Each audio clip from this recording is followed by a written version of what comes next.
It is a beautiful dark gray day here in Central California, which is a very welcome change from weeks of just sunny and clear skies. I'm looking to take advantage of this weather and cross some spots off my list. There are some locations around here that I've been wanting to visit for a long time, and today is finally the day.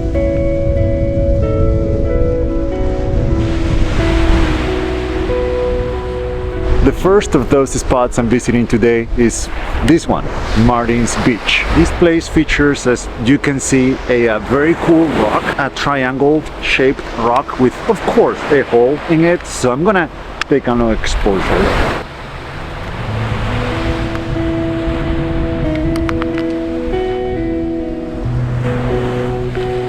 So I'm still not sure what to do here, so I'm gonna be trying different things. The main problem I see here is that there is really nothing to use as foreground for the compositions. Well, I guess we could go really wide here. We'll try that too, but first I'm just gonna take a couple compositions of just the rock.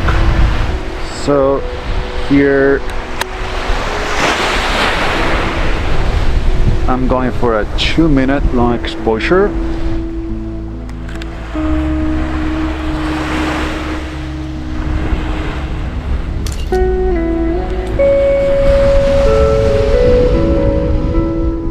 A little problem I have is that I have to think and act fast because the tide is rising. I don't know this place, so I don't know how much time I have left before the tide closes the only exit to this place, so I gotta be careful with that. So I'm gonna try really quick one more thing with a new lens I got recently. So this is the Laowa 10 to 18 millimeters. This is the widest lens I've ever owned or had. I've been wanted to try it out for a very long time. Anyway, I'll make a video about these lenses specifically, but the thing is, it's very wide. I'm trying to capture both the triangular rock with the cliff here, so there is a lot of tension between the sides. I wanted to have something in the middle, so I found a big rock over there. I tried to bring it here to use as a foreground, but of course I didn't want to step in front of the camera and leave my footprints there, so I threw the rock. But yeah, it didn't work out the way I wanted it to. I tried to embrace the beach as it was, but it didn't work. The photos were nice enough, but they were lacking something. So I decided to reposition the big rock and try again. And this time the images were much better.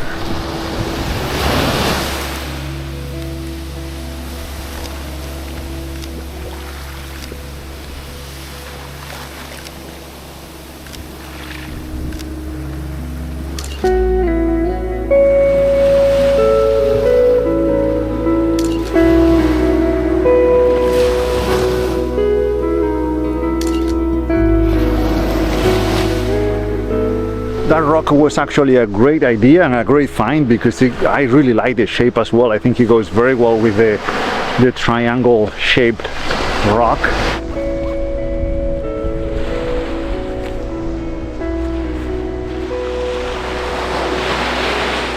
It's starting to rain, which, to be honest, I was fine without. I just wanted the clouds and some beautiful light, but it's fine. Hopefully it doesn't get too bad.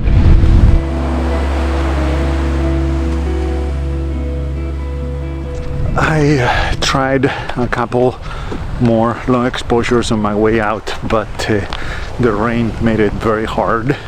I knew there was rain in the forecast, but I was hoping for some mist, but no, this rain is that wet rain, big drops. It doesn't add anything to the pictures because it doesn't create any atmosphere, but it makes your life, the photographer's life, much harder.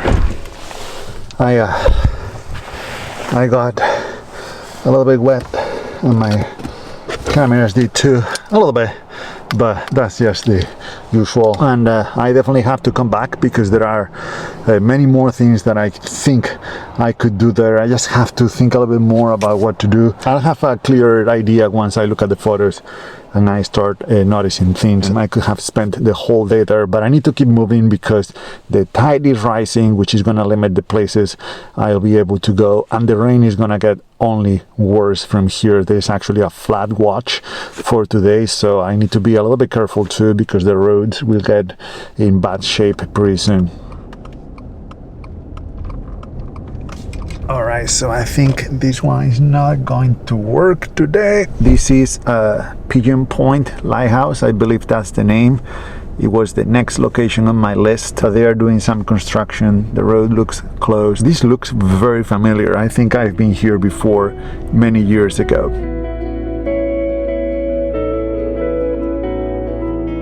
Next spot, the third spot on my list for today is this one. That is the Davenport Pier, or whatever is left of it. I thought there would be access to the beach from here, but it doesn't look that way, so I'm gonna take a long exposure from up here and then find a way to go down there.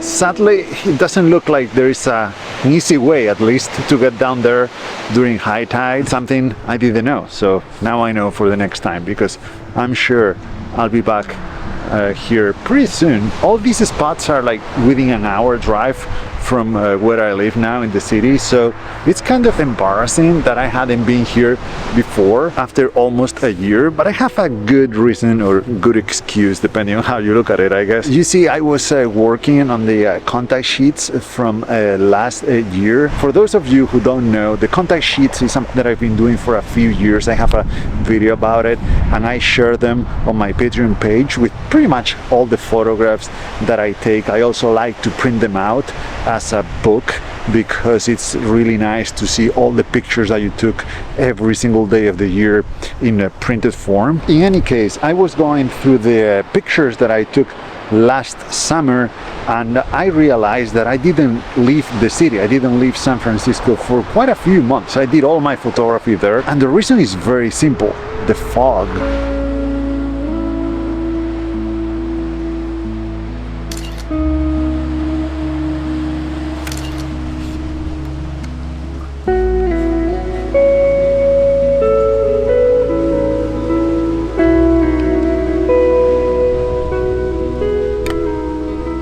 It was the fog that kept me in the city for months, because those are the conditions that I love to photograph in, whereas everywhere else in California at that time was just sunny, clear and very hot, and I do not like that. The result of that is that I neglected all of these amazing locations we have around here. Something I'm trying to fix before the fog comes back, of course.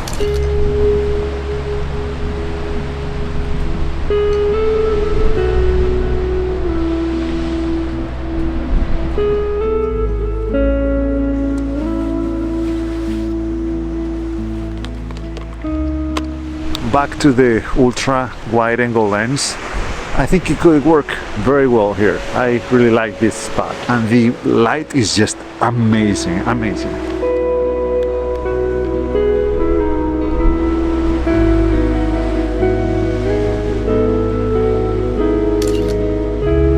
You might be wondering how I'm getting those long exposures with this lens. After all, I'm not using any filter. As I said, I'm gonna make a video about this lens once I get to know it a little bit better. I've had it for just a few days and this is the first time I'm using it seriously, and I'll get into more details about how to make long exposures with this lens, but the short answer is it uses filters on the back. They are screw-on filters, which is very nice because I was able to pick this one up for very cheap. I don't know if it was $20 or something. It's a 10-stop ND filter.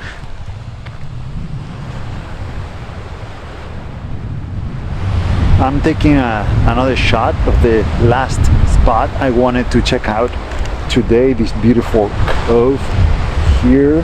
My original idea from what I saw on Google Maps was to go down there to the beach. There is a beautiful cave, but it's full of graffiti. It looks horrible, so I'm not even gonna try. I'm going for the, again, ultra wide angle shot, but I don't think it's working here. It's just too much stuff happening everywhere. I'm gonna try to find another angle, but I don't think this spot is gonna work as well as I was hoping it would. Yeah, this place didn't work as well as I was hoping. I could go down to the beach and get on some of the rocks and try to find more compositions there, but it's been enough for today. I hope you enjoyed the video. Thank you so much for watching, and see you in the next one.